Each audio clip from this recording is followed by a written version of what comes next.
Well, good morning, Mr. Red-bellied Woodpecker. Welcome to my feeding station. Enjoy yourself, because I'm getting ready to go out and do some work. But I'm glad to see you here.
And the cement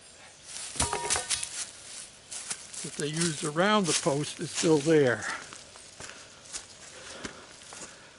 See if I can zoom you in down there, if you can see it.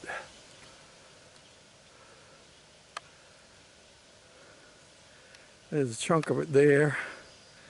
There's another part of it over there. That's the piece I'm trying to get out. We shall see what we shall see. You can see the square. Originally it must have had like 6x6 posts like there are on my workshop itself, but that must have got torn down, and when I tore the lean-to down it had cedar posts in there, not square at all.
Just like a pulling a rotten tooth.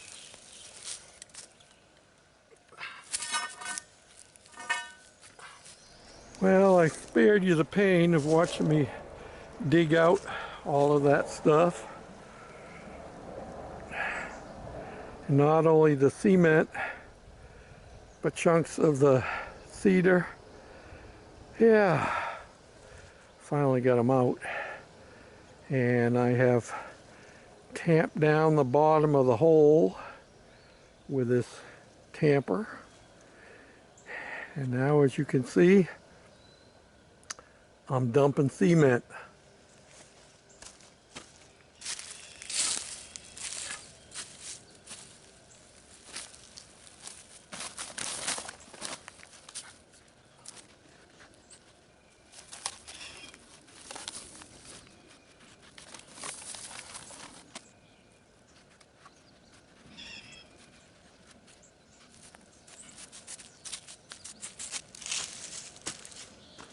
Now to dump some water in there. And I think this old man is done for the day. I won't be working on this tomorrow because I have physical therapy. So give this a couple of days to dry before I get back to it.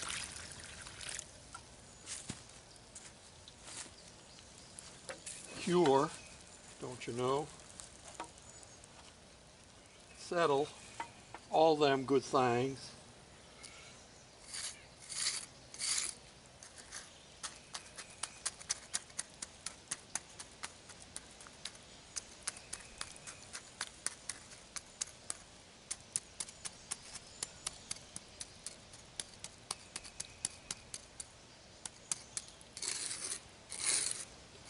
You can tell by the way the water settles where the low spots are. I'm not caring if it's perfectly level, just close. It's just going to have a cement, a 4x4, not cement. It's going to have a 4x4 pressure treated sitting on top of it. And I may get another bag of cement to put around the post. There's about where that post is going to land. Just where we wanted it, right down in there. Perfect in every way. So, we're not going to sit here and watch cement dry. One of the beauties of bringing my truck down here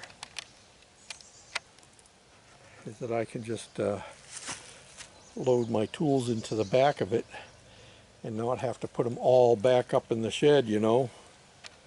So, I'm done for today. Digging that hole took it out of this old man.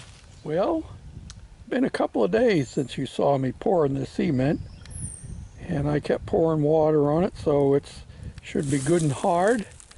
And I'm sure it's not totally cured yet, but it doesn't have full weight on it either. And I decided to put a 4x6 in this corner instead of using a 4x4. And because my 4x4s are culled lumber, they're a little bit twisted and a little bit whoopy.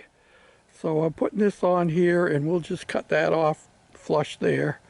We'll use our 4x4s for other things.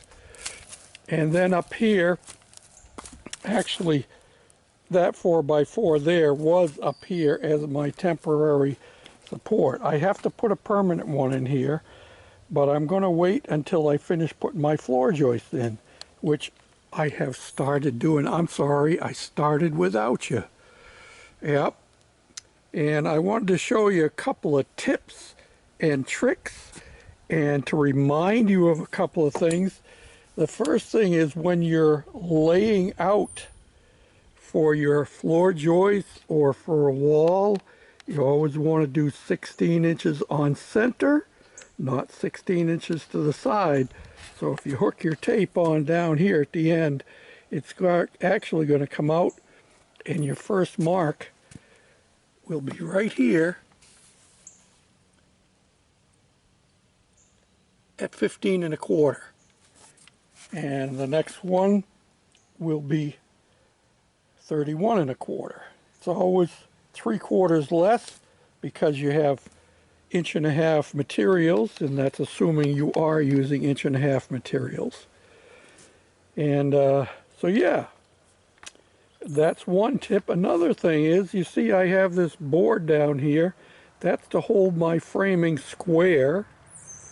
It is square, and how you do that is you measure from your corner out to here 3 foot, and then you measure from your corner out there 4 foot, and from that point to this point, if it's perfectly square, will be 5 foot. It's called 3, 4, 5, or any multiplication of that. So you could do 6, 8, 10 if you wanted to, and depending on the size of your project. Another tip I would like to give you is the helping hand. This right here is a helping hand. Now I'm working by myself, so obviously I can't be at both ends of the floor joist at the same time when I'm getting ready to nail it in place. So by putting a 16-penny nail in here and bending it over, before I bring my floor joist over, let me step over here, take you to the other end. And I also put one on this end. So when I bring, you see I still have the one on there, I didn't take it off. So when I take my floor joist and bring it in, I can set it down in place, and those nails, those helping hands, will hold it from falling down through for you. Yep, when you're only one guy building, you need all the help you can get. Helping hands. That's what those are. Yes, sir. And of course, when you're done using them, you just pull them out and toss them off to the side, or if you're really tight for money, I guess you could straighten them out again. I have enough that I don't need to.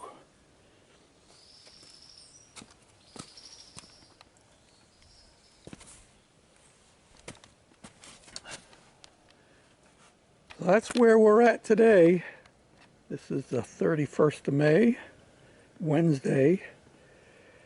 And I expect I'll be back at it tomorrow. My goal tomorrow would be to finish filling this in. There's 1, 2, 3, 4, I think 4 more floor joists to go in here.